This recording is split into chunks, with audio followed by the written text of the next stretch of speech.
Aujourd'hui, dans les mystères de Dreux, je vais vous parler d'amour. D'amour, de Victor Hugo et de Dreux, évidemment. Eh bien, qu'est-ce qui relie les trois? Figurez-vous que Victor Hugo a séjourné à Dreux il y a 200 ans.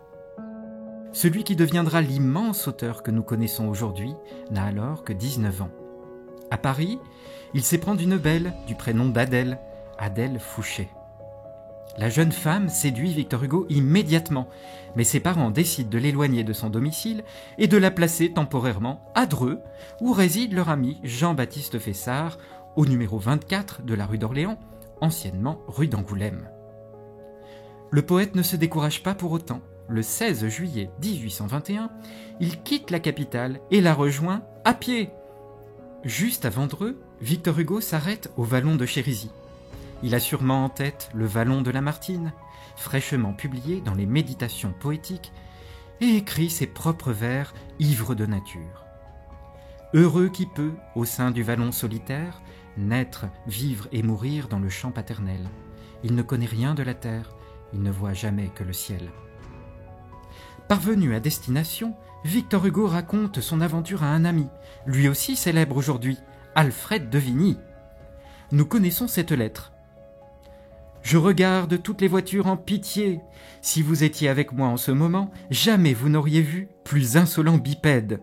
Cette expérience m'a prouvé qu'on peut marcher avec ses pieds. » Seulement, son périple n'est pas terminé.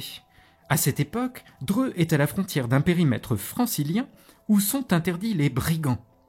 La ville accueille donc régulièrement des repris de justice et d'anciens forçats. Et, à peine arrivé, Victor Hugo tombe sur le commissaire de police. Ses vêtements sales éveillent la suspicion. On lui demande ses papiers.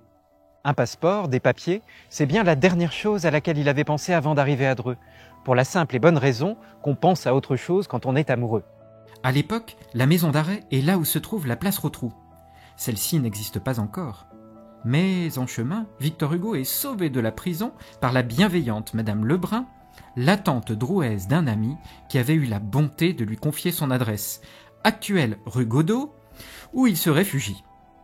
Le policier inspirera la figure de Javert dans Les Misérables, interprété par John Malkovich dans la série télé.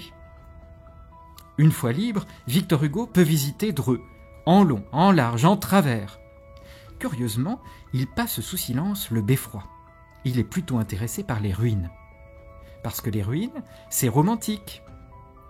Le poète sera ensuite un brillant défenseur des monuments historiques, notamment Notre-Dame de Paris, qui servira de théâtre à l'histoire bien connue d'Esmeralda et de Quasimodo. Alors quelles ruines voit-il donc à Dreux? Celles laissées par la Révolution française, bien sûr, parmi lesquelles le château millénaire, témoin du prestige de la cité royale. Et il a cette phrase profonde: « Ces ruines m'ont plu. Figurez-vous, sur une colline haute et escarpée, de vieilles tours de cailloux noyées dans la chaux, décrénelées, inégales, et liées ensemble par de gros pans de mur où le temps a fait encore plus de brèches que les assauts. » Mes amis, cette aventure drouaise se révélera fondamentale pour Victor Hugo. Car déjà, tout est là.